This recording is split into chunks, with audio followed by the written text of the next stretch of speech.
Welcome to Golf in the Cosmos, where physics meets the fairway and the universe takes a swing at your mind.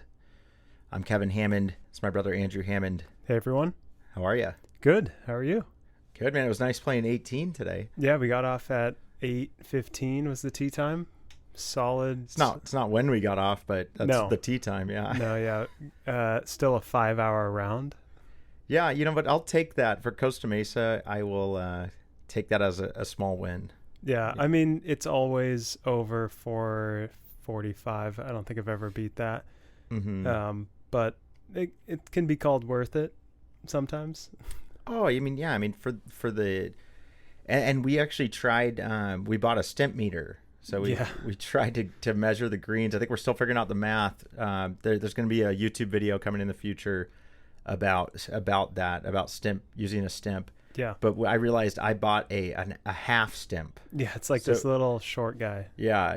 So you have to multiply it by 2. So we kept getting 6, that the stimp was a 6. Yeah, or between a 5 and a 6. Yeah. Then we realized you had to multiply it by 2 because they were rolling. Yeah. And I think what sucks is that the practice greens were not the same as the course. So we were rolling the ball, seeing it go down the stimp, and we were getting that 5 to 6. But I'd say on the course, it was an extra 1 or 2. Yeah. Well, when these practice greens they get so much, pitter patter, people walking on them and stuff. Yeah, they're just not taken care of, and there's just more people putting. Yeah. So it's gonna be a bit slower. Yeah, they were definitely rolling better on the course than the practice green, and it was nice. Greens were good. Yeah, no, definitely. We played Los Lagos, the par 72. You shot even. Yep. So that was very nice. Yeah. No, it was a solid even round. We were playing a net game, so with my +2, I had to shoot 2 under to beat even on my net. Mm-hmm. And I think you ended up 1 over on net. Yeah, I think I saw a 73. Yeah. So I mean that. I shot 10 over 82, and I'm a 9. Yep. So that ended up. Yeah. So 1 over on your net, and you won by a stroke at the end of the day. But yeah, I think solid even round for me. There was 3 under on the front and like 3 over on the back, obviously. Yeah. You actually 3-putted once, right? Yeah, 1 3-putt and a couple close calls, but made the comeback. Right. And I did not 3-putt. So wow. Name of my episode 3 here is I didn't 3-putt, and today I didn't 3-putt. So no. But it's not like I'm hitting the amount of greens that you're hitting. So my chances of 3-putting are less. Yeah, just a little bit. I mean, only one time I was like, okay, he's on the wrong side of the hole. Can he make this 2-putt? And you ended up doing that. I think it was. Mm-hmm. I'll remember the hole later, but yeah. It was solid. I mean, I didn't 3-putt, so nope. I'll tell you that. No. So and there's also a video coming out about the snake. We did we were at a wedding last weekend in Temecula, and we ran like $100 snake. Wow.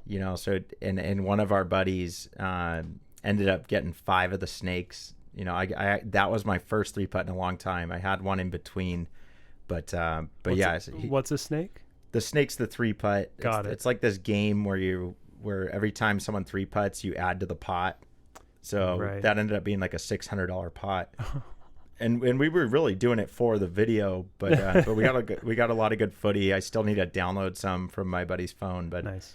But it'll be a fun one. How the pot goes up, but it's really just him 3-putting. I mean, the clips. I mean, you could see like our close calls, but ultimately, Yeah, it's usually one guy who's having a bad day. Yeah, why is that? The one person it always seems to be one guy 3-putting constantly. Yeah. And then everyone else is like scared of it, or I think when you see someone 3-putting in the pot going up, you go, well, I'm just going to avoid 3-putting. And yeah, you might not make a birdie or a 1-putt, but if you're not 3-putting, you're happy, right? But why is the person that did do it they're reeling? Yeah, they can't course correct because they're on the path of 3-putting all over the place. Yeah, they're just not seeing those putts, at all. Yeah, I mean it comes down to like them. Whoever is 3-putting the most is not feeling the weight of their putter. They're like not feeling what that ball is doing, and they just continually misjudge, and then they're often far away from the hole on their first putt. Yeah. And if they're in the wrong spot, they're going to struggle. Yeah. I don't know. One tip that I had seen in the past was like holding your putter upside down and then to feel the reverse weight, you know, and like just just feeling the weight and then flipping it back over, you know, to understand at least you can set maybe a baseline. Yeah. You could get just something different feeling in your hands. Right. I mean, if you're putting 4 times around, it's like pull out a iron, pull out your wedge, putt with anything. Yeah. But that club. Right. It's like at a certain point, when do you just go, I need to get a different feel of something on a putt. Yeah. Yeah. You know, but it's funny. A lot of things played out today. You know, playing 18 was fun in the sense that you birdied hole 1. Yep. And then your drive on hole 2 just went haywire. Oh man, I lost it. And my excuse was going into the sun. It was early enough in the winter to where you seem to have an excuse often. Oh, well, when something goes wrong, it goes back to that like cognitive dissonance where it's like if you don't come up with an excuse, you'll find something to blame. So sometimes it's better to just have a fake excuse that is like might not be real. Yeah, but that one's a little too real because maybe the sun actually was in your eyes, where I'm just like a rock moved on Mars, and that's why I missed it. You know? Yeah, fair. Yeah, you're right. It might be too real to where I start being like, damn, I'm going into the sun. That means I'm going to bogey this hole. It got me thinking about like why I wear sunglasses the whole time I play. You know, but they're non-polarized. So, I mean, that is, if you look it up, that is the recommendation for reading greens and seeing things. Yeah. Polarization is supposedly messes with depth. Yeah. Makes sense. It like removes reflections, like planar reflections from the sun off water or off cars while you're driving. But on the greens, it can remove the contrast of what that sun is reflecting, and you can lose some perception with a polarized lens. Right. I think it's really good for fishing too. Like you see the fish. Because you can see through the water. Right. You're not getting that reflection of the sun off the water. Yeah, but a lot of pros don't play with sun. I mean, why do you choose to not play with sunglasses? It's a very specific thing, and it really comes down to when the sun's at a certain angle and it can reflect off the inside of the lens, and you can see a reflection of your eye, and it's like, which is why I, at least when I do play, I have curved lenses, because if you're playing with a flat, like Ray-Ban type of glasses, you get that reflection and you see like your eye, and it's just distracting to me. And I think a lot of the pros probably have a similar thing. It's like it just screws up your like what you're seeing. You're seeing other things. Yeah. And it's like, well, I'd rather just not play with sunglasses. I see. It's kind of, you just have to decide, does it help you more or hurt you more? Yeah. I just think it hurts enough to where it's like, I'd rather just raw dog it, you know? Yeah. But hole 2, if you had them on, I mean, you may have hit that a little better. But then at the same time, because of the way you stand, like that sun would have been coming into the side of my eyes, and it would still bother me. Yeah. Yeah. But for me, it's like, because I visualize the shot so much, when that sun is there, it's really hard to sort of see the shot shape. So it makes it harder for me. So you would still prefer no glasses? Yeah. You're saying, yeah. I rarely wear sunglasses, only in the middle of summer where it's like you're going to hurt yourself without them. So. And are those prescription sunglasses? No, because you technically wear do you wear contacts when you play? Yeah, I wear contacts. Used to not, and I swear the second I got contacts, my scores were going lower, and it was just because I could read putts better. Well, yeah, because then you can see. Yeah, you can see without distortion, and it was like so annoying playing with glasses. And you know, like I said, when I got contacts, the scores went down, and I could just start reading putts a lot better. No, I mean that makes a lot of sense. I mean, I know we're a family of 4 brothers, and 2 of you guys wear have always had glasses since we were little. Oh yeah. 2 of us don't, but it's like if you're gonna try to play a sport that you need to see. Yeah. No, in college we were doing intramural volleyball, and I was wearing glasses, didn't have contacts, and I just stopped playing with them. I would just play, nothing, and I was better that way because I could still see a ball. I can right play. I'm farsighted, so Yeah, a huge volleyball coming at you. Yeah, like, it was easier for me to be aware of the court while playing right. with no vision correction. And it was just hilarious because I'd literally be better that way. Right. No, so that round that was really interesting because by going 18, we really saw like fatigue play in to some people, and it was mental and physical. Where we saw both sides. Yeah, for me, it felt very physical around hole. And 10. I rode, you walked. Yeah, I walked. You rode. And yeah, it was just like the leg. You start feeling this weakness, and my driver was not doing what it was doing on the front. And I was like, okay, I cannot be aggressive with this driver. It's just if it's wide open, hit it. But well, and I just love how you still shot even.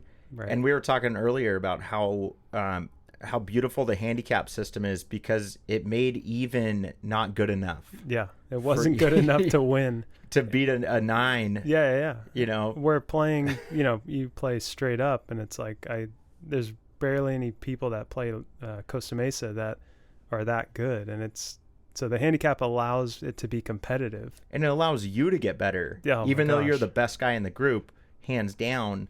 I love the handicap. It kept you in it till the end. You know, and sometimes it feels unfair because I'm not playing to my handicap. But that's the wrong way of looking at it. Right.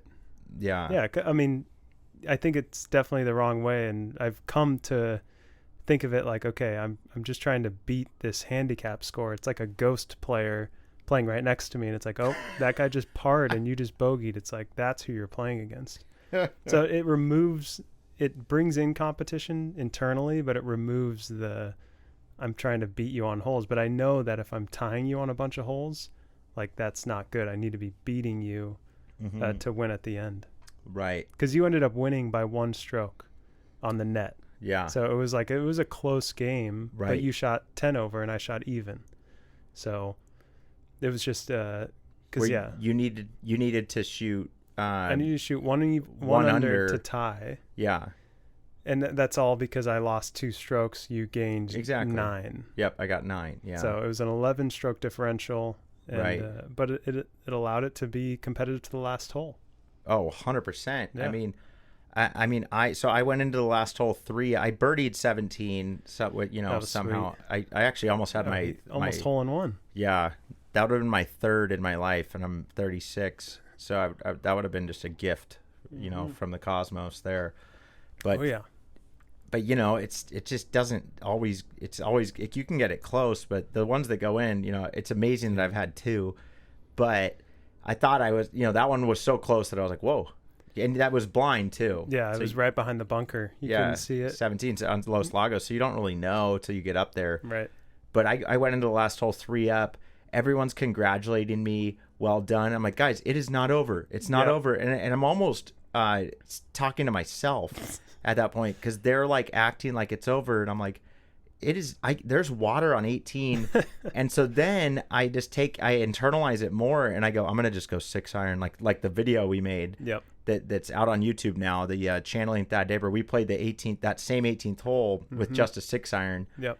And so I just teed off with a 6-iron. I didn't get all of it. Didn't get all the next one, and then for some reason I left that strategy and went 3-wood. Yeah, that was crazy. When you pulled out 3-wood, I'm like, what are you doing? Because I kind of thought like maybe I'm getting behind now. Like I forgot that you were stroking, that you lost a stroke on that. Oh, right. So that I was actually up 4, not 3. Yep. Because if I was only up 3, I was like, I need like kind of to hit a golf shot now. I need to get the ball up there. And and then I pulled into the water. I know you went in the water you kept talking about. So then I'm chipping 5 and I have to clear water. Luckily I pull that off. 6 on, 2-putt, 7-8, and then you had a birdie putt. Yeah, I had a birdie putt, ended up missing. So you end up getting 3 back on me on the 18th, and I'm like, guys, I told you it wasn't over at all. Yeah, that proved it to me. I was like, okay, it is. It's never over. Like I hate when people think that they've already lost. Yeah. Like, come on. I shouldn't have quit. And dude, the beauty of stroke play is that guy could shoot a 15 or maybe a 10. We'll give him a 10. You know, it can happen. It can happen. Have you seen the British Open, like that guy, the guy's going into the last hole with the huge lead, and he goes in the water and goes in the water again, and he starts looking at his wife, like smiling, like shaking his head, like, whoa, like, I'm sorry. This is not good. Like, you know, wow. Like, dude, it's the meltdown, you know? My gosh. Well, what's hilarious is I scored the same par 5 with a 6-iron and driver 4-iron wedge off the tee. Like, same exact score, but in the YouTube video, I just used a 6-iron, got a 5. So it's just hilarious. What? 8, same. Yeah, same we score. both got the same score. Both got the same score, hitting a 6-iron the whole time. Wow. And I actually did tee off with the 6-iron this time. Yeah. But then I like went I had a hazard. Yeah. What's funny is with the 6-iron, you'll never go into a hazard. No, that's the value. Like everyone listening, like if you tee off with a 6-iron, you probably won't go in a hazard. And then if you hit 6-iron in the next shot, you probably won't go into a hazard. So it's like, if you do go into a hazard with other clubs, you know, consider not using those. Right. It's like at this stage, it kind of puts things in perspective. And like we said, you know, last week, it's like, it kind of shows you that there's many ways to, you know, skin a cat. Right. Yeah. I mean, especially with golf, you get a shot. There might be more ways to score par than there is to skin a cat. Yeah. You know what I mean? Oh, probably. Yeah. I mean, a good example is hole 14. I hit a 2-iron off the tee. It's this dogleg par 5. And I sat there and I was like, I could hit 5-iron or I could try to push a 3-wood close. And I was just making a dumb decision and took the 3-wood and ended up in the right rough and ended up bogeying the hole. Where if I just hit 5-iron, easy par, and then I win the match. So it's like you can always go back and think about those holes where you had a moment of making a decision. Or hole 12, I take driver off the tee instead of a 2-iron to play the shot. And I took I ended up taking a 1-stroke penalty because I tried to be aggressive with the driver. That's where you hit the net? Yeah, I hit the net. But that hole has a net that goes almost to halfway. Right. And I was just planning to go over it, but pulled it and hit it low. So it was like, oh, shit. You know? It's just the time. It's just not the hole to... No. Especially right before that, I hit a bad chip. So it was like a little snowball, mental and physical. That one I noticed. Yeah, that one I noticed because the chip pissed you off so much that you were like gonna make up for it later, which makes no sense. Yeah, you know. Yeah, it's like that's done. Yeah, that already happened. Yeah, it was a tough little moment there where I went bogey, and I barely made par on the next one, made bogey on the hole after that. So it was like a little unraveling. And that's just what happens to me around hole 11 through 14. It's like the mental and physical fatigue hit. I don't think you're the only one. No. I think it's probably pretty common, but most people, like for you, it happened on 9 where you made a high score and you ended up coming back from that. But if it happened hole 12, who knows if you would have been able to like mentally come back. True. I'm almost grateful. I'm actually very grateful that it happened before the turn, because then when I made the turn, I had this sense of looking back and just going, it doesn't matter, because now I'm on a new 9 where you didn't get that new 9 type of reset. I went birdie 8 and 9, and so like my reset didn't exist. I had to keep pushing because I'm playing hot, and it was like I can keep birding when the pin allows me to attack, and it just bit me in the butt. So my round was I was 3 over on all the holes except 9 and 18, and then I was 7 over on hole 9 and hole 18. So that's how that's one way to get to 10 over, right? 7 plus 3 is 10 over. So but why is it that the ninth? Why is it the end of my 9s? You know. Have these blow ups, and I'm going into them honestly really, and for my handicap I'm going into them really low. It's like, why can't I close the door on the 9? You know, I mean, it's do you feel yourself reaching towards the end, like you're like, okay, I'm at the end? So one thing that I feel like we worked on a lot was thinking of everything as 9s, kind of. And so I feel like I've done that well. But now I'm at the point where that's killing me because I have 8 super good holes, Yep. and then everything changes going into 9 because I'm like so excited. I'm like, dude, you did it. Yep. It's like, it's not over, dude. Like, so how can I prevent myself from thinking from that retrospection? I shouldn't even be thinking about what I'm at. How can you take it from 9 to 6 to 3 to 1 to one shot at a time? I mean, it's really hard. But it's like on 8 and 17, I start doing like a real heavy score check. Like, where's everyone at? Where am I at? Oh my God, I'm winning. Okay, Wow. let's go. And then I just pull it into the trees. And then I think I have to pull off a miracle, hit another tree. That's what led to the 8. I just hit like 5 trees. And then I end up just, getting it up there eventually. Okay. So yeah, it sounds like the leaderboard check throws you off a little bit. I'm always kind of checking it. Right. But on 8 and 17, I'm like checking it in a totally different, with a different part of my brain. Like a finisher, like you're trying to pin the guy in wrestling. Like I guess. trying to finish it off. But at least in wrestling, you don't even have time to think about it too much. Yeah, it's just, it's live. Yeah. Yeah. I probably just maintaining the little leaderboard checks you do throughout the round. Like I for me right now, like looking back, it would be like, fine, do your leaderboard check, but then on the 9th and 18th hole, hit pick one club less than what you think. Like if you want to go driver, go 3-wood. Yeah. Just go, give up on, do not be so confident. Right. Like it's too much confidence basically, because it's when I have the lead. Yep. Going into those holes that I'm thinking, let's just close this out.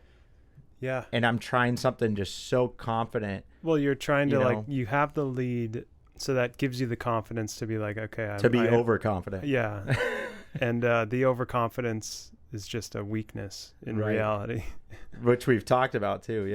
Yeah. So I it's probably a matter of, even if you're on the last hole or the last 2 holes, or even of the last hole of the 9, like just removing yourself a little bit from the fact that you have the lead or you don't.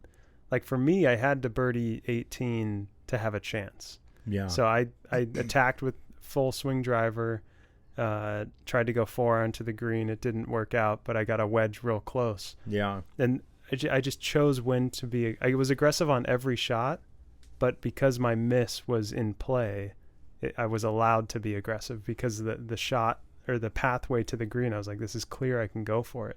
Yeah. I didn't have to carry water to get to the green. Mm-hmm. But so it's like, you just have to know when that aggressive shot is allowed. Like you going 3-wood from 2, you're probably like 250 through a window with what? No, not 9. 9 you should have punched out. Yeah, I mean that was ridiculous. Punched out to the fairway, take your 1-stroke penalty, and you end up with a bogey. But that was me thinking I was meant to par. Yeah. From a spot where I have no business. Yeah, there was parring, no way you were going to get through that.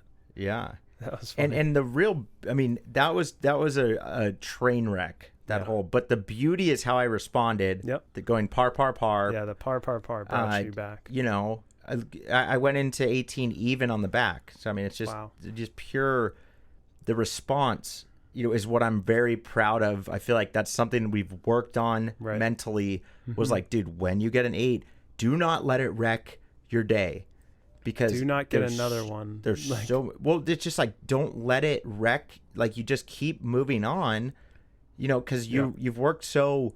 It's like, that is just an out. If you can make it an outlier, where you go, that was going to be my worst hole, and then now I can honestly kind of look back today and go, I had 2 bad holes. Really, in my mind, I had 1 bad hole, because I went into 18 knowing I was up so much that I went that 6-iron. But then by breaking strategy, and you not channeling Thad Daber and going the 3-wood all of a sudden, then hitting in the water, I was like, dude, what are you actually going to just squander this? Like, it's Gene Van de Velde. He's the one that blew up. He blew up. He was up so much in the British Open. I mean, if anyone hasn't seen that YouTube is listening, you have to watch that. It was just unbelievable. The 1999 Open Championship, he was ranked 152 in the world with 1 previous victory on the European Tour. Wow! And he nearly achieved at Carnoustie. He nearly achieved the victory, going into the final round. Held a 5-shot lead over Justin Leonard and Craig Perry. He arrived at the 18th tee with a 3-shot lead, needing only a double bogey 6 to become the first Frenchman since 1907 to win a major. He had played error-free for much of the weekend. Birdied the 18th hole in 2 previous rounds of the tournament. He chose driver off the tee. And he needed a double to win. Yeah, and if you watch that video, 6-iron. if you watch that video, he's like, he goes into the water and then he has a shit lie and goes into the water again, I believe. But that, I mean, once I saw he went driver off the tee, yeah, that would all make sense. Like, yeah, he did not need that. He thought he could be aggressive for no reason. Overconfidence. Yeah, he needed to just take 5-iron. He's going, let's close this out. He should have just played for a 6. Yeah. But man, he was probably playing so well. He's like, "Why? I've hit my driver perfectly. Why would I even worry?" But talk about pressure. 72nd hole of the Open, and you're up by, what was he up 3? But if he was in the zone, then you crazy. don't really feel that pressure. But if he apparently he did. Yeah, I guess he looked at the leaderboard, right, and was like, "Okay, cool. Yeah. I can double even with the driver." Goes in the water. Yeah. Drops it. Okay, I can double even with the fairway shot. Goes in the water. Right. I mean, it's really an unbelievable video. Gene Vandevelde, the collapse, that he had. Yeah. I mean, Rory has had some of those where near the end of a tournament he just blows. I think the Masters he did that. Yeah, but it wasn't on 18. Right. It wasn't. This is the winner because of it was on hole 18. Yeah. Gosh. So it's like that's brutal. But yeah, the Master. I mean, Rory's known for having a few of those. Yep. Yeah, Jordan Spieth too. But the thing with Rory, he comes back years later and is a winner. He's clearly good. Gene Vandevelde, goners. Had no chance ever again. But after that happens, he's ruined, basically. Gosh. He didn't win after that. Yeah, he's now just a stat. Right. Or like a story. Just a guy that people podcasts talk about, My gosh, that sucks. But yeah. I mean, something about my round that I've been thinking about, not exactly the round today, but in general, is like I was 3 under through 9 holes.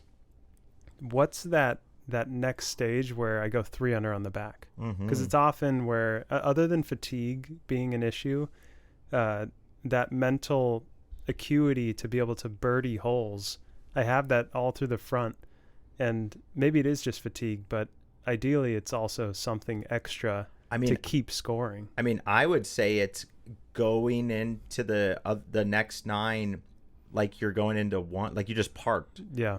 Like, hi, I just parked, I'm rolling up, and I'm going to now play another. I'm just going to start over. Like, fully start over. Like, it doesn't, like maybe you're going into the back thinking about the past too much. Yeah. Maybe I'm thinking the confidence comes in, like going driver on 12. But even if you're like, oh, I'm hitting this one really well, I'm going to keep doing this. It's like, dude, just start over, because whatever you did from 1 through 9 worked. So basically, anything you took from that is not working. Yeah. You know, you're so right. Like, it's a reset. Like, I just parked, and then there's nothing to take from that 9 that's going to help you right at that point, because you already just achieved the impossible. Right. Yeah. I mean, it's like the aggressiveness that I start to get on the back 9s ends up screwing me, because you just take these clubs that aren't needed to shoot a par or birdie. Yeah. I mean, what you're pulling from is such a small sample size. Right. To dictate the decisions you're making on the back. You're acting as if because this happened on the front, I can hit this shot. It's like, dude, just start over from where you were on hole 1, because that's what got you to 3 under. Yeah. Right? Yeah, it got me there because it was just putting myself in good spots. And you're not really overthinking anything. No, I'm being conservative, and it's just like the whole game is just as conservative as you can be, and then the ball will fall in the hole. Like, well, you prove apparently. Yeah, that's what it felt like on the front. It was like, okay, you want to recreate that. Yeah, instead of trying to grab more. It's just funny because you're going 3 under on the front is a position that so many people would love to be in. Yep. Yeah, and then you take that and then you use it use it the wrong way. I get it. It makes a lot of sense. Like I see exactly how it can happen. But man, it's like just put that on rewind. Yeah, just do that exact same thing again. Like don't change anything. Where you're thinking what are you trying to go 6 under on the back?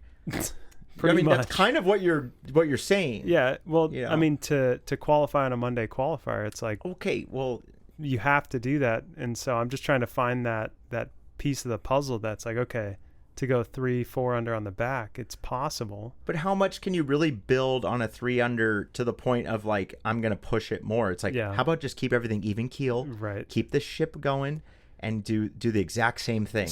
And dude, you'll take a 6 under all day. Oh yeah. Yeah, no, you're totally right.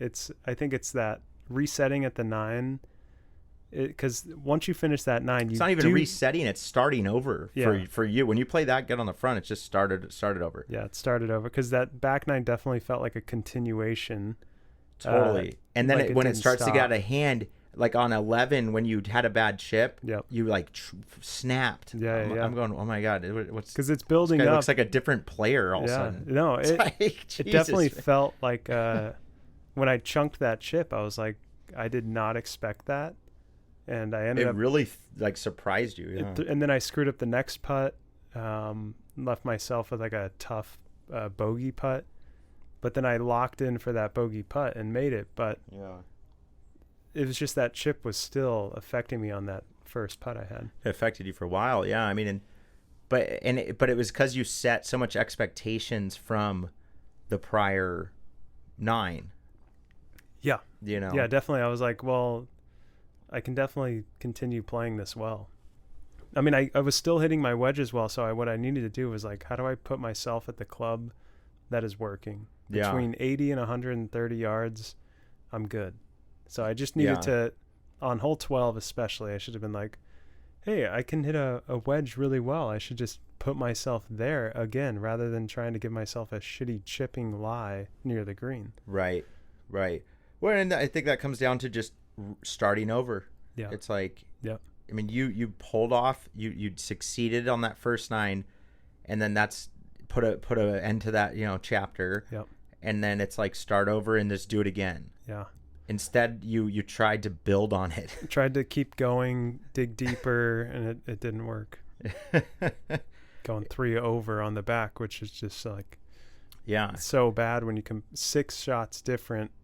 I mean, maybe, I guess not, but it feels like 6 shots different from the front to the back.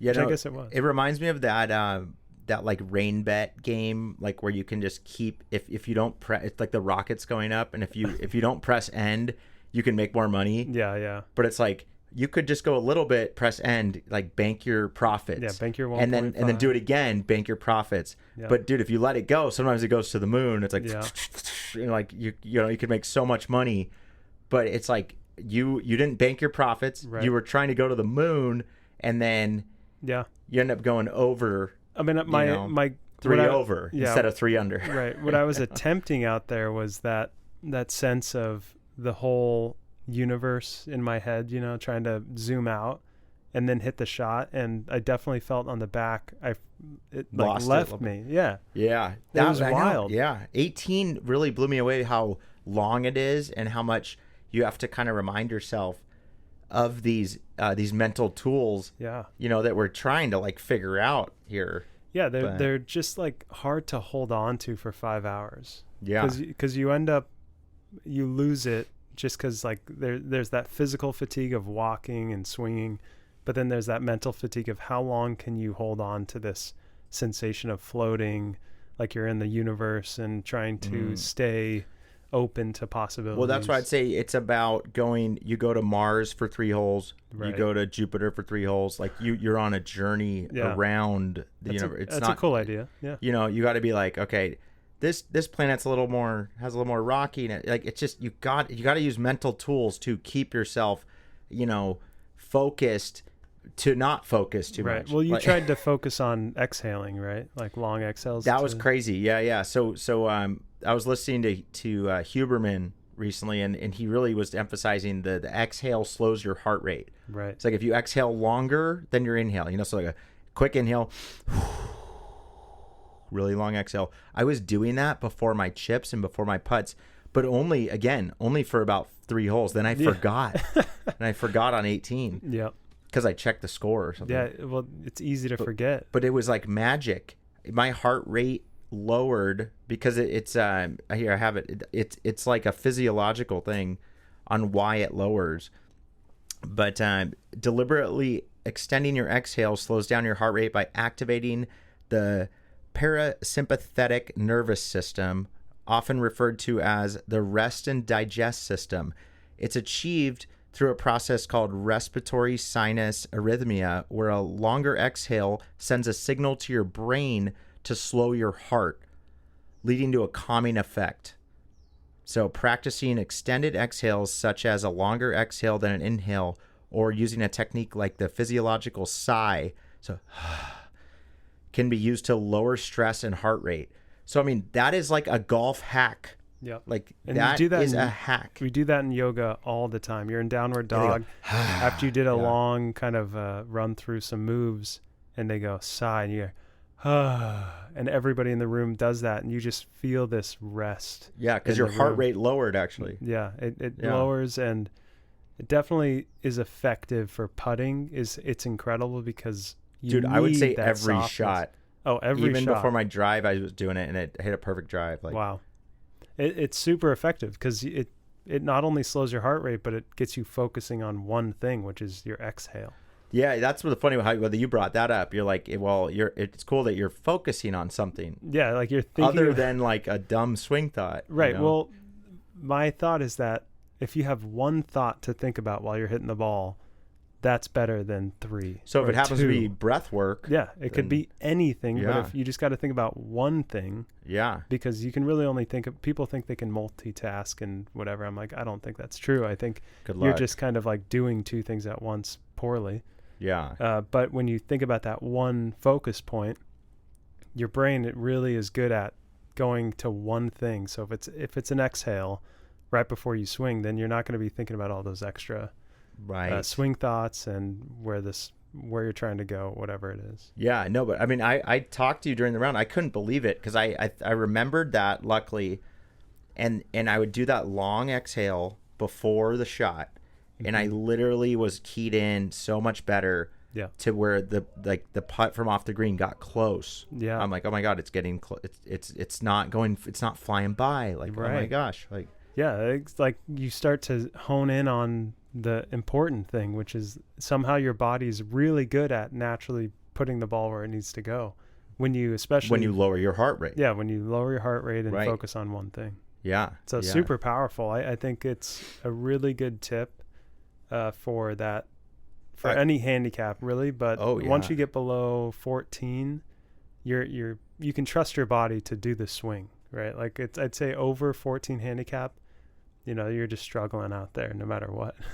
I don't know, man. I think it all could help. I think it could help any handicap to the point where they're at least more focused on, because I would say the people over 14 maybe are doing the multitask. Mm-hmm. So it's like if you can just get them to focus on one thing, you're right. Maybe they're actually going to just hit the ball where they wanted it to. Yeah.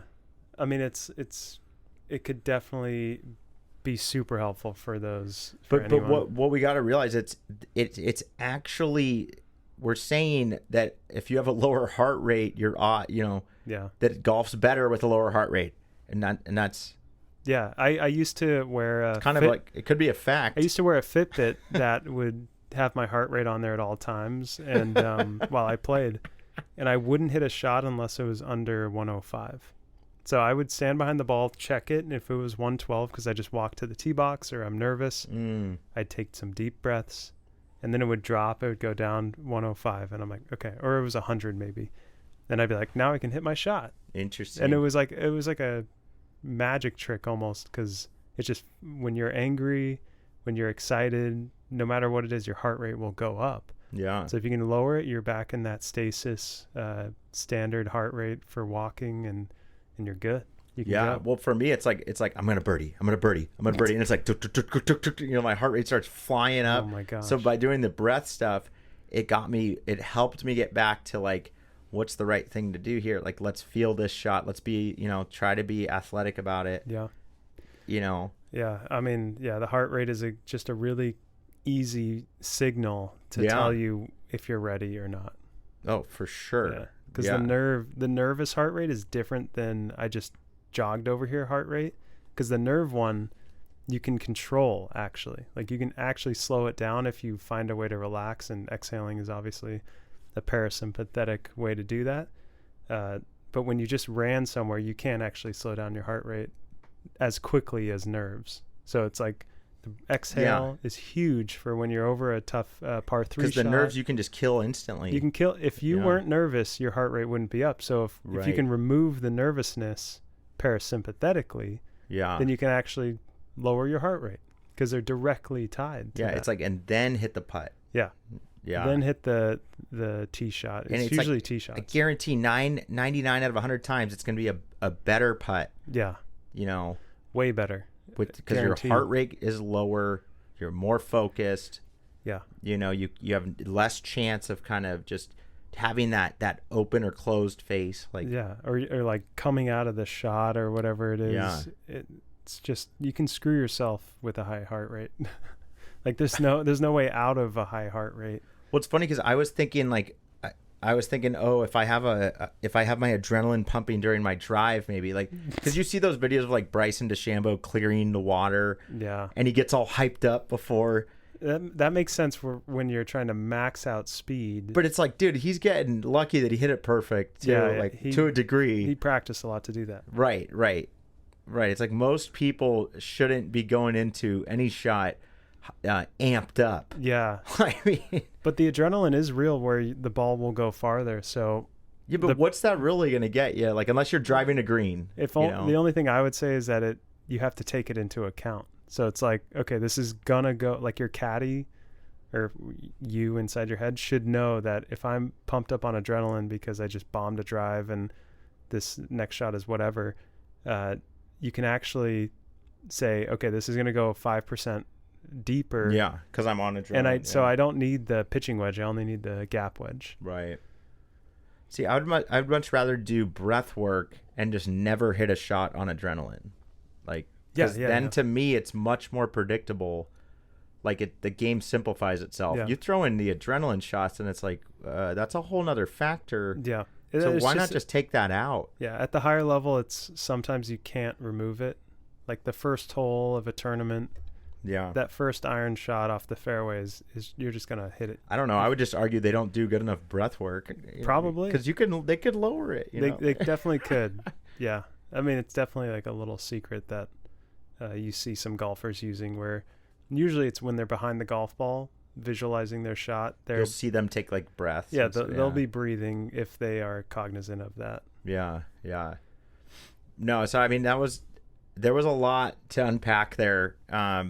I know that us playing 18, it gave there's a really good perspective because we played like 5 holes last time. We ran out of time. Yeah. And it's like at 5 holes, you're fully energized. You have no loss of energy. But over the 4 to 5 hours of an 18-hole round, your body just gives out. It reminded us of, you got to stay hydrated, even whether you're on beer or maybe you should have a beer and a water too.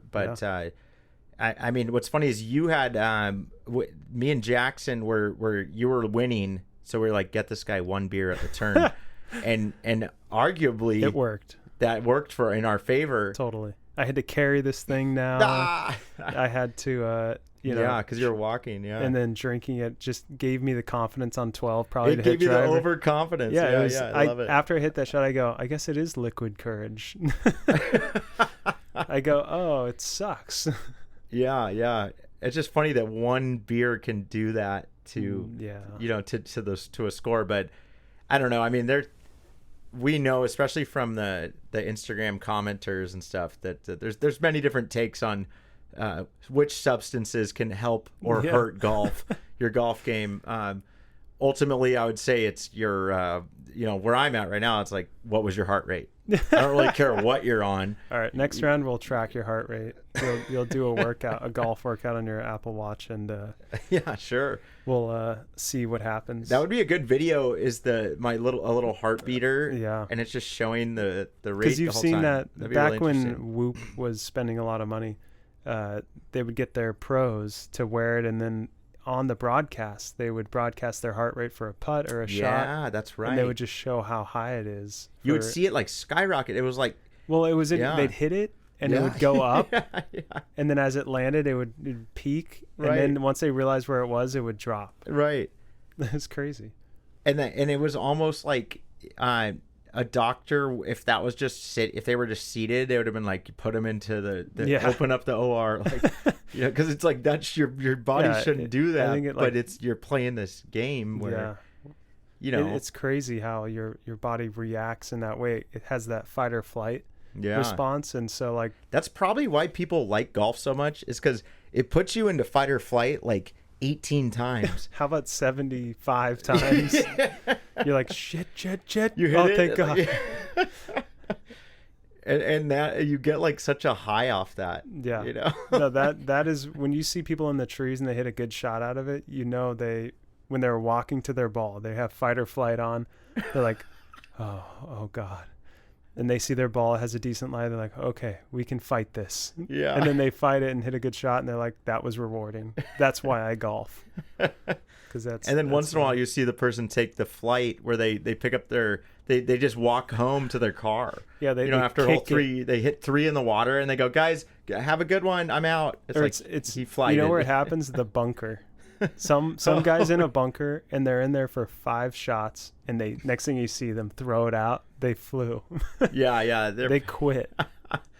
Dude, I've tried to explain to like real new golfers that they changed the rules that you can take a 2-stroke penalty and take out of the bunker. You can literally take the ball out of the bunker and drop it at any time for a 2-stroke penalty. And that's a professional rule. That's a real rule. Wow. At any time you can just take 2 strokes. So if anyone ever takes 2 out, I'm like, hey man, like you should have, consider the rule. Just at least at least consider it. Like, yeah. And people don't accept it when I tell them that, and I'm like, no, you're not cheating. You're not giving up.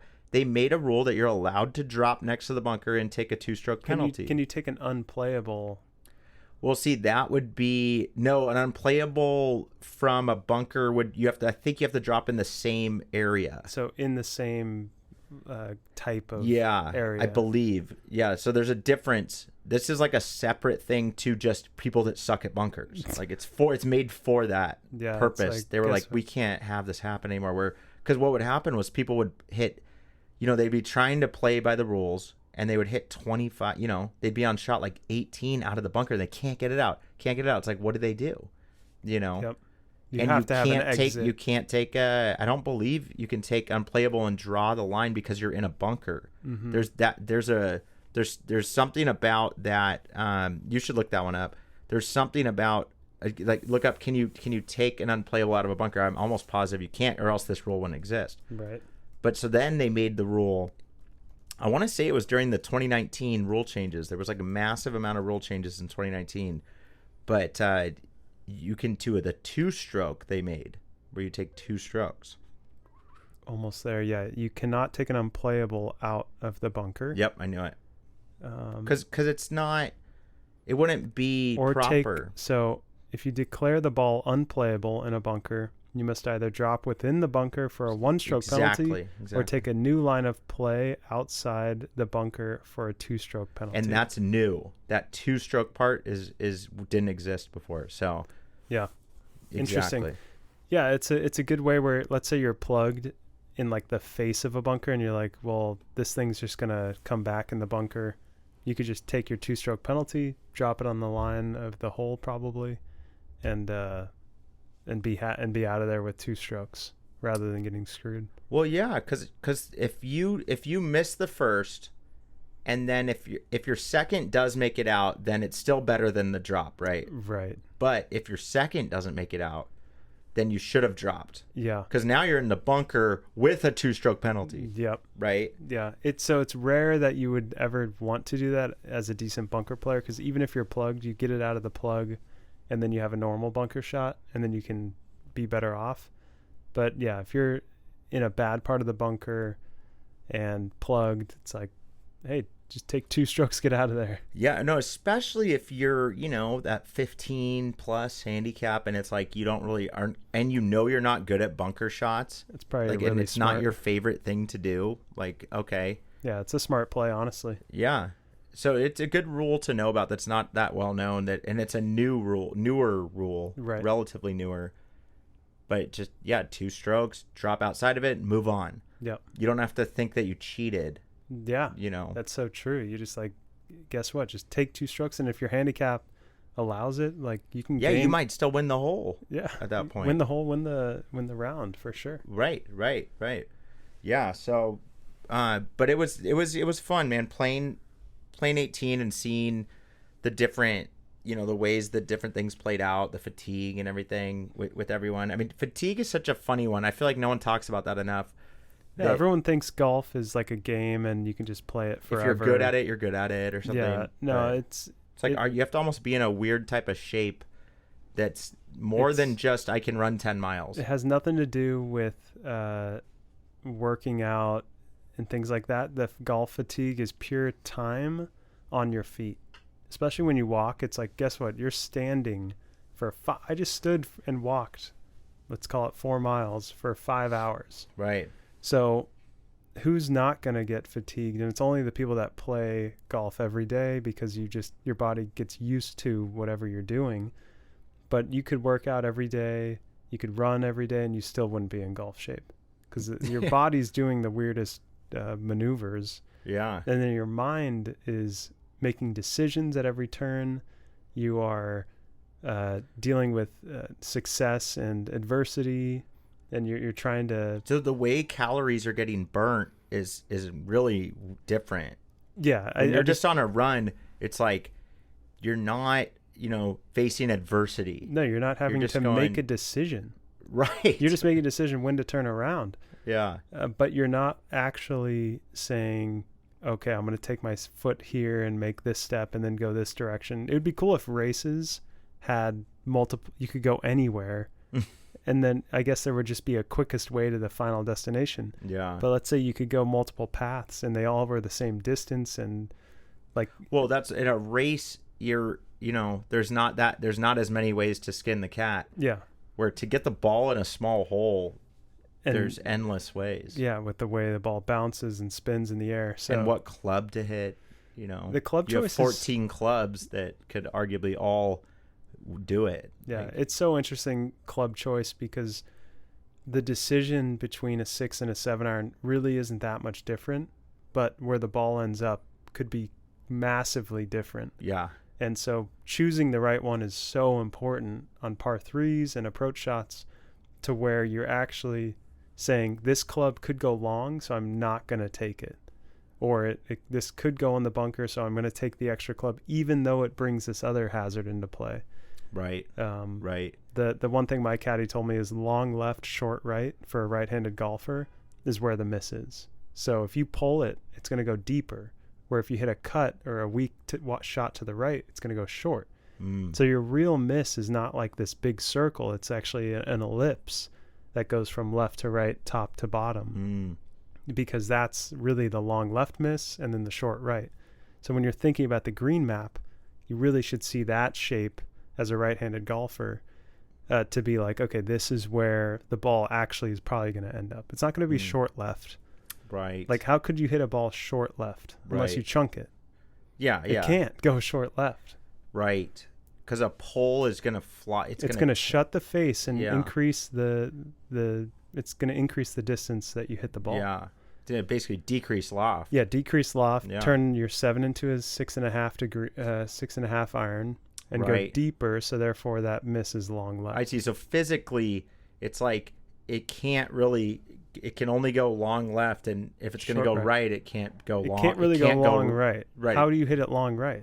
It's like a block is the only way it goes long right, but like most people are just pulling it or hitting a cut. Yeah.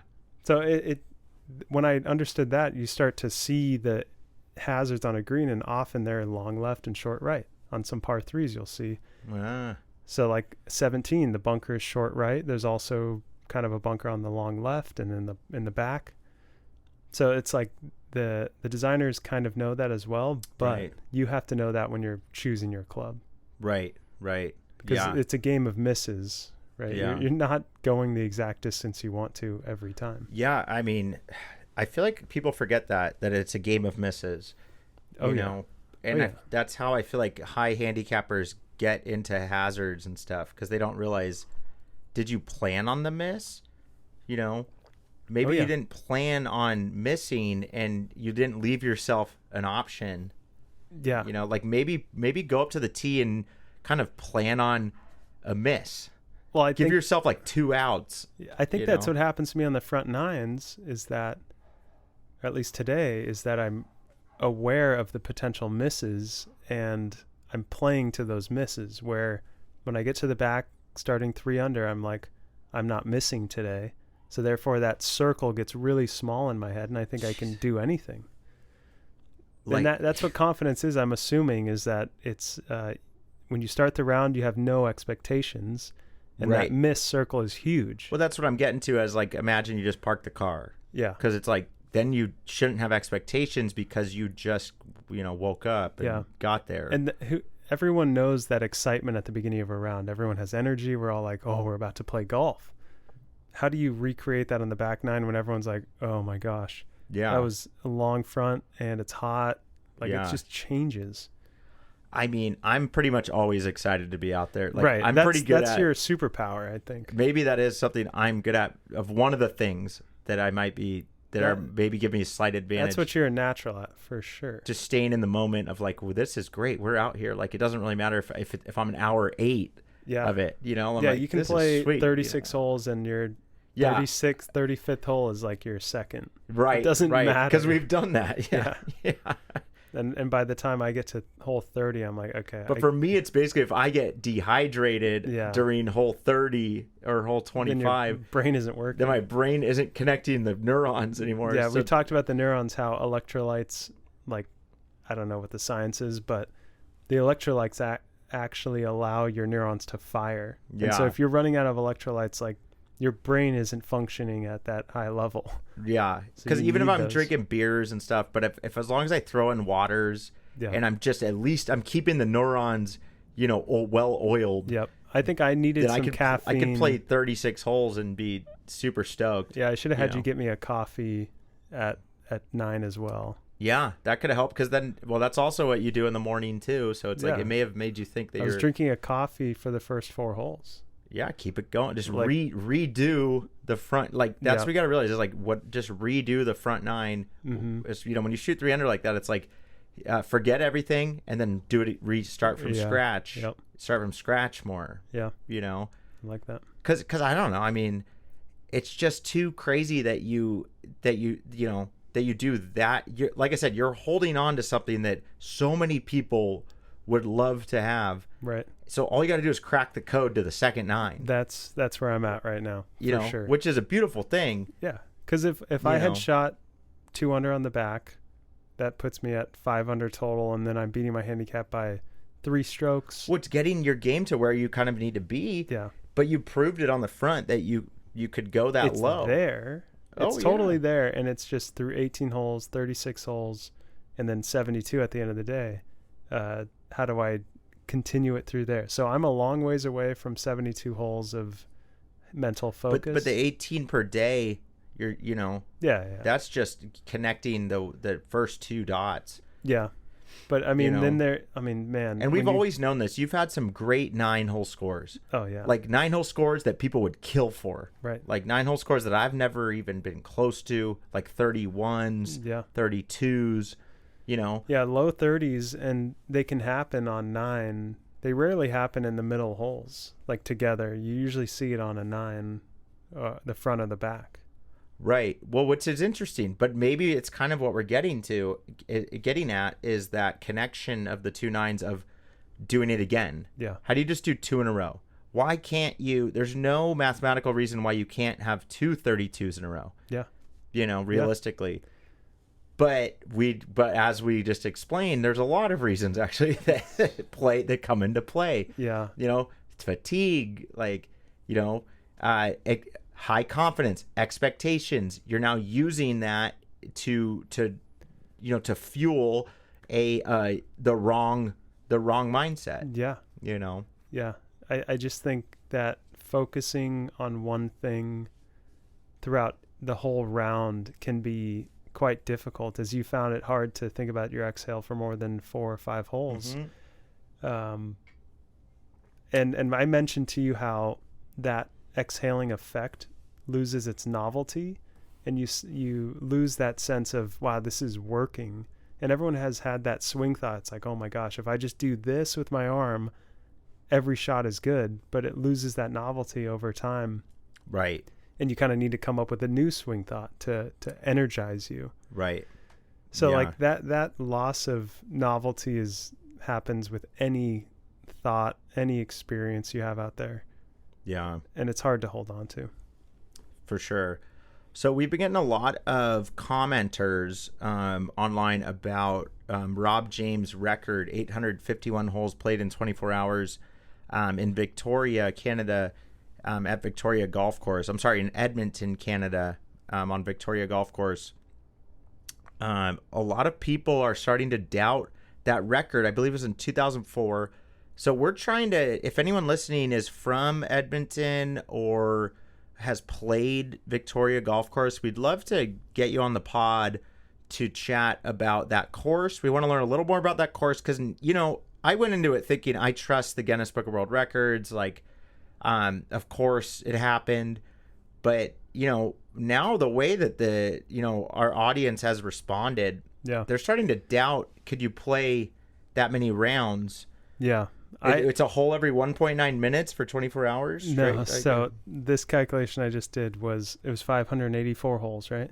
It was 851. Sorry, 851 holes. Yes. You divide that by 18. That gets 40 you 47.2 rounds. 47 rounds. In 24 hours. Yeah. Let's divide that by 24 to see how many you have to play an hour. How many rounds? Yeah, and that's almost 2 rounds an hour. That's crazy. So, and I have the scorecard up here. It's 6,000 yards. And you brought up a good point. Maybe they're playing from like the women's tees, because then it's like you still did play the course. But still, I mean, it is a par 71. So, I mean, the first hole's, 339, 324, 195. So, I mean, these are holes that... Could you play a round of golf in 30 minutes? Unless it was on a simulator. So, if someone was driving my golf cart and so if I wasn't driving, like you were my driver, and obviously if I could shoot really good scores too, and you just drop me off at every hole, maybe. I mean, yeah. I mean, there's been a lot of commenters that brought up how it is possible too. Right. Yeah. But I mean, to think, okay, a round in 30 minutes, right? That means let's say 72 shots. That's 72 shots in 30 minutes. So what is that? 36 divided by 30. That's 1.2 shots a minute. Sorry. I think that's 1.2 minutes. Shit, I messed that up. That's fine. Just do it again. You're good. But you're talking about, 1.9 rounds an hour. But you're assuming that it's shooting 72, which is fine, for mathematical purposes. But I mean, that's a lot of holes in 24 hours. I mean, yeah, right. You could but someone did point out like how it is possible. Like if you're going fast and you're just, hitting every shot right away, boom, boom, boom. Yeah. I mean, let's say you could hit a shot every 30 seconds. Yeah. Probably shorter than, let's say every 30 seconds you're hitting a shot.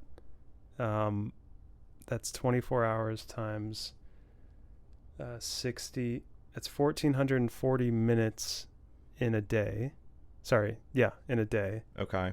And then divided by 60 again gives us 24. Whoops, I meant to multiply that. 86,000 seconds in a day. Okay. And then to hit, let's say he averaged 72 shots per round, and he said it was 42 rounds. Yeah. So remember 86,000. Mm-hmm. Damn, I need paper. 86. What was I trying to do? How many shots you can hit in a day? even at a simulator. Well, I mean, yeah, it's like how you have 24 hours, and if it's a shot per minute, that's 60. So Right. he has to hit more than one shot a minute, right? I mean, yeah. So this divided by, what was that? 86,000. yeah. 86,000 divided by 3,384, 86.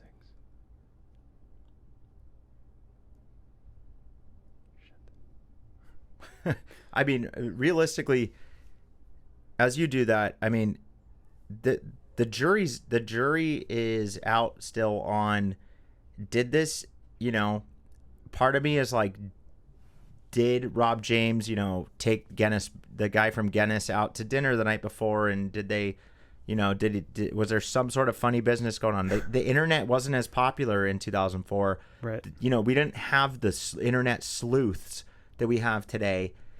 So maybe it's time to start to take a look at this record, to play over 40 rounds in one day. Yep. In Canada in June 2004 starts to, you can break it down however you want, right? I mean, you could go crazy on breaking it all down, but it's like, did it happen or did it not happen?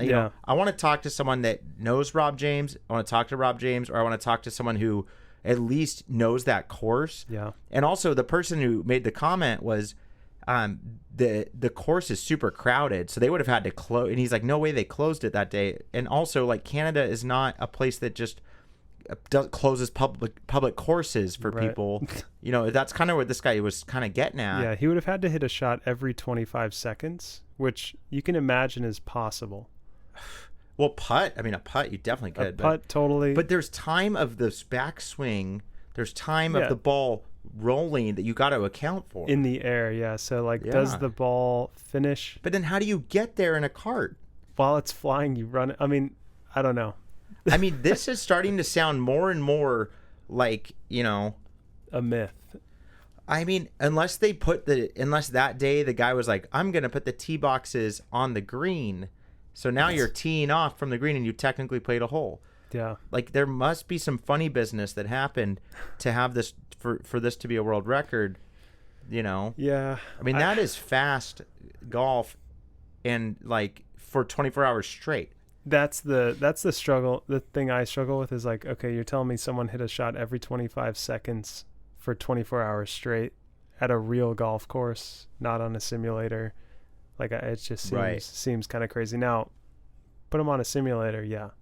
Well, yeah. I mean, yeah. So that we'll see where this goes. But there's been, we're in contact with some people, that live in Edmonton, know this course.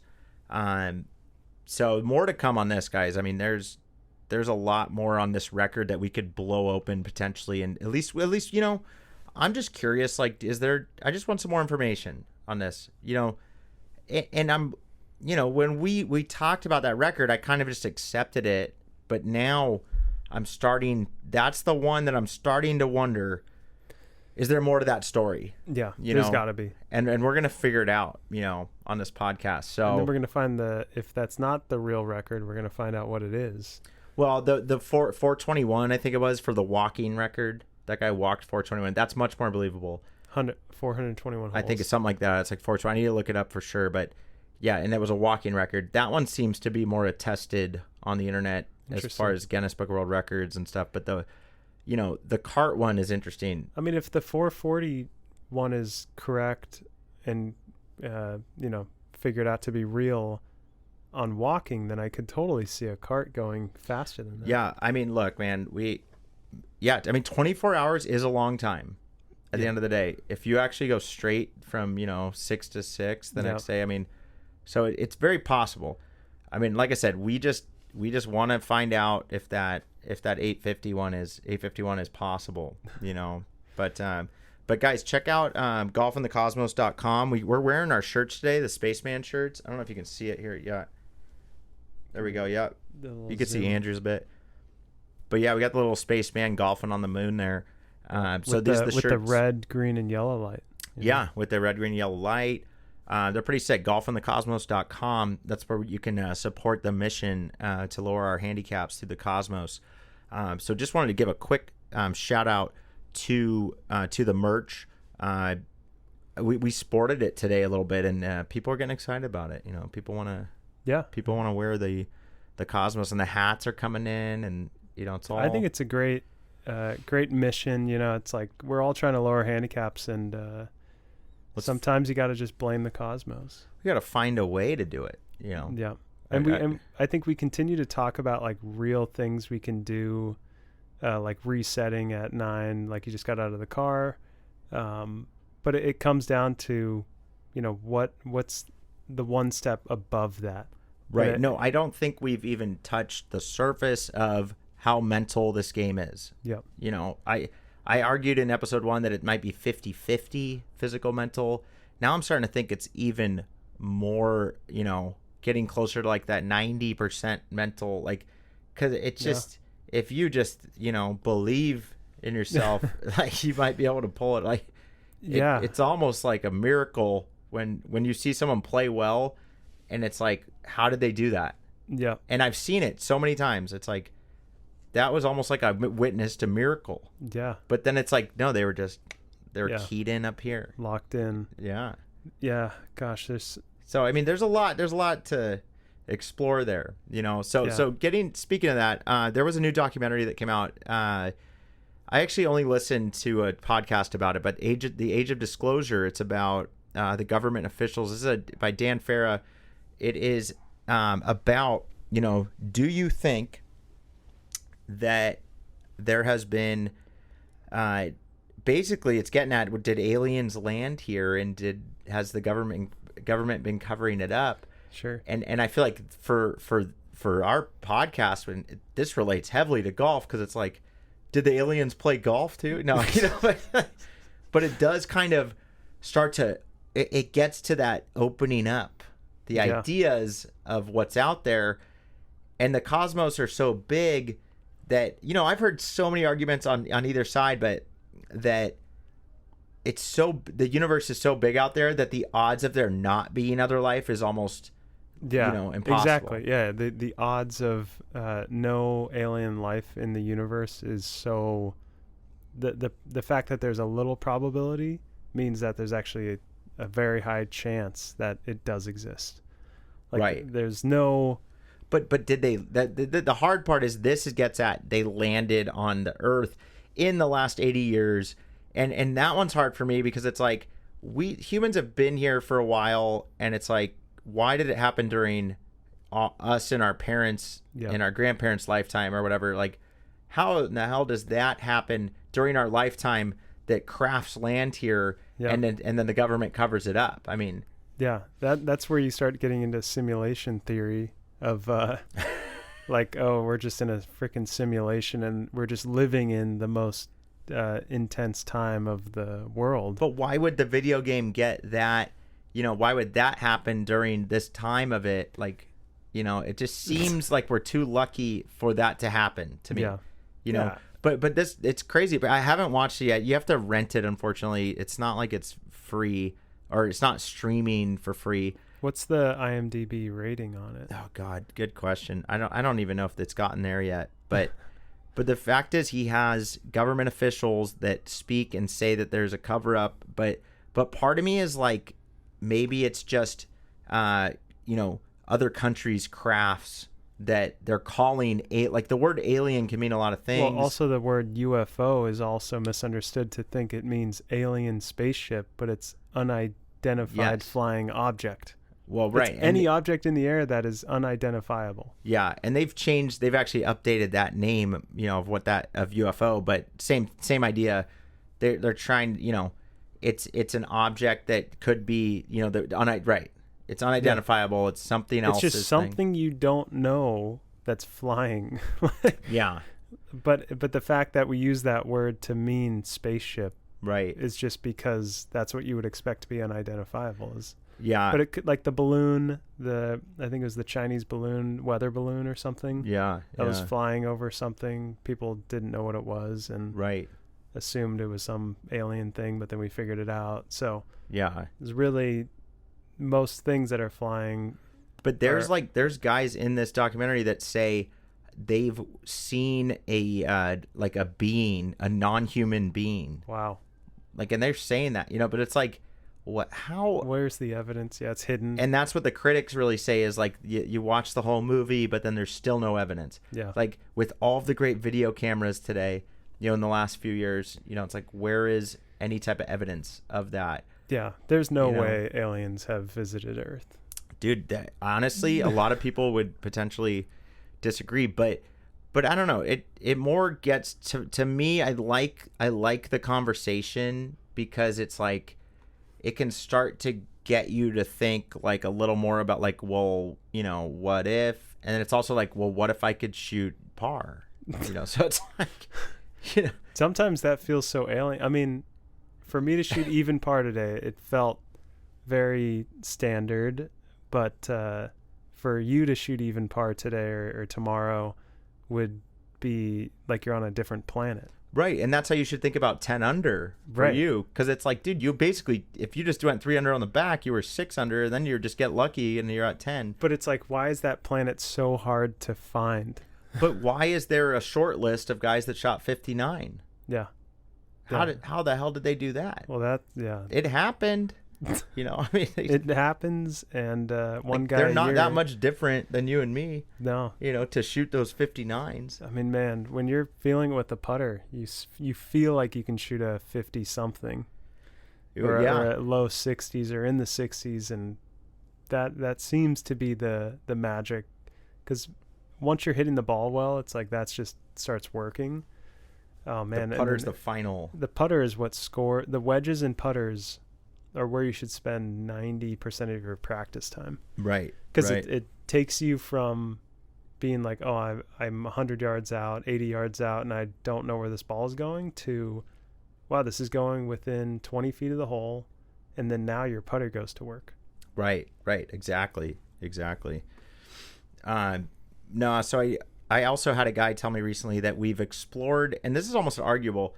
He said we've explored more of space, and maybe he means close space, but we've explored more of space than the oceans. Oh yeah, and when I looked it up, it actually is kind of arguable. There a lot of places are like, no, we know more of the oceans, kind of, but apparently 95% of the oceans are basically unexplored because it's very dark under there. Yeah. Space actually has more like light, if you will. That's one argument. It's less dense, so you can shoot things in it.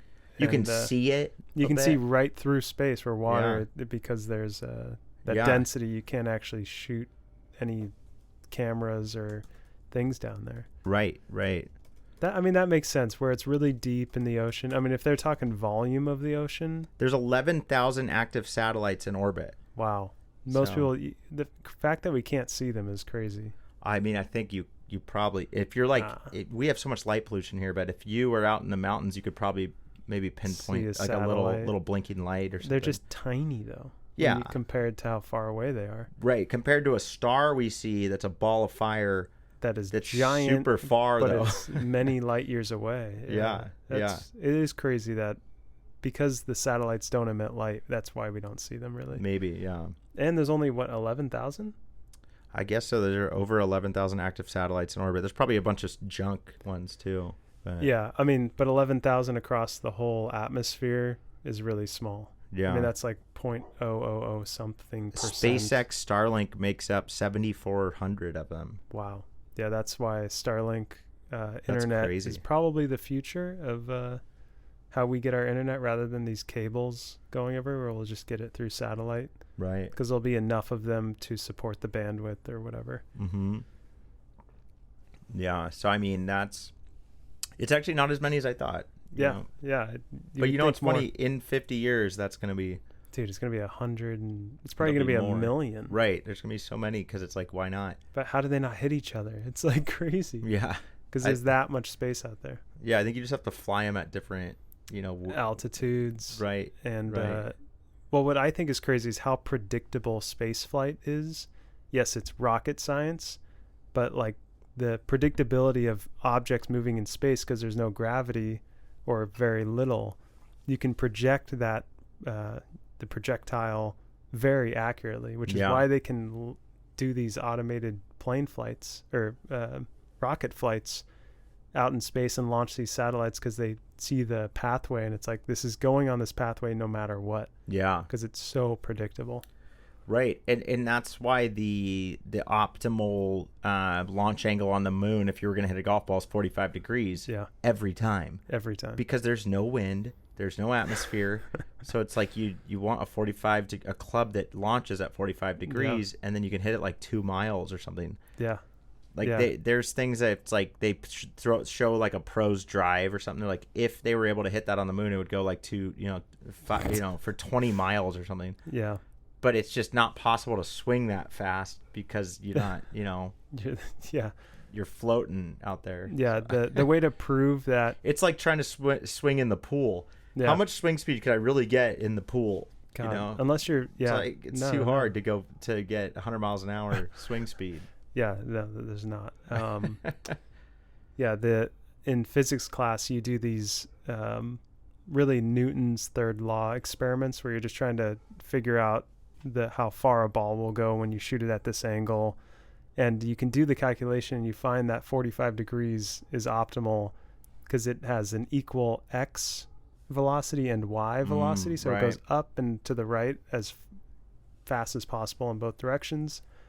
And so you create this, it's like a quadratic equation that the launch angle of the ball or bullet will go its farthest at that 45 degree angle. And it's just, you can do the math and prove it to yourself that, if you go at 20 degrees, it literally hits the ground earlier. Yeah. You go higher and it falls short of that 45 degree. Right. Oh, yeah. Yeah. So it's like a super simple. Interesting, yeah. And it just has to do with, obviously, gravity. And that's in a vacuum. Yeah, that's in a vacuum. It's an equation. Yeah, in a vacuum, right? There's always in high school physics, there's always a caveat, which is there's no friction, there's no wind, it's just gravity and this like bullet that has no air friction.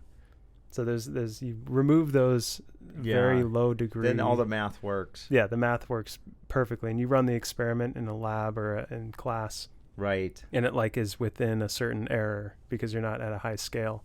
Yeah. So it's super fun to do the theory, and then you do the experiment, and it turns out exactly the way it is. Oh wow. Yeah.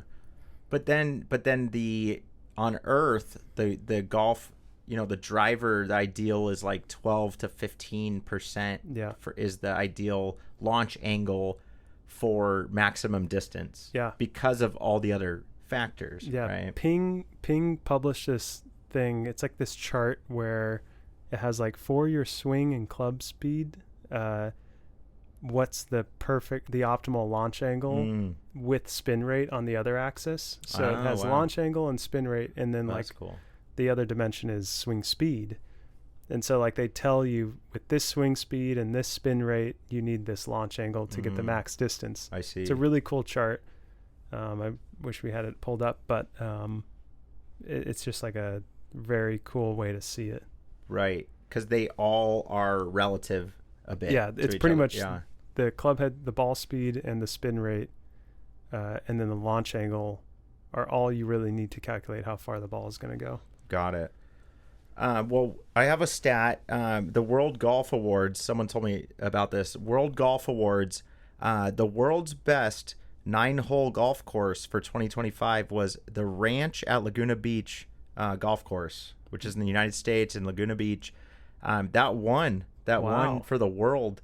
Damn. Yeah. So, and I played it years ago, but it's the location, you can't beat it. Right. There's so many things about it that's cool. There's a great hotel there. And again, that's only 9-hole. Like it's rating purely a 9-hole course, and it's not a par 3 course. There's par 4s. Wow. But that, those just came out, I think, the World Golf Awards. So check that out. A lot of awards went to We'll talk more about it next episode. A lot of these awards, but a lot of them went to Portugal.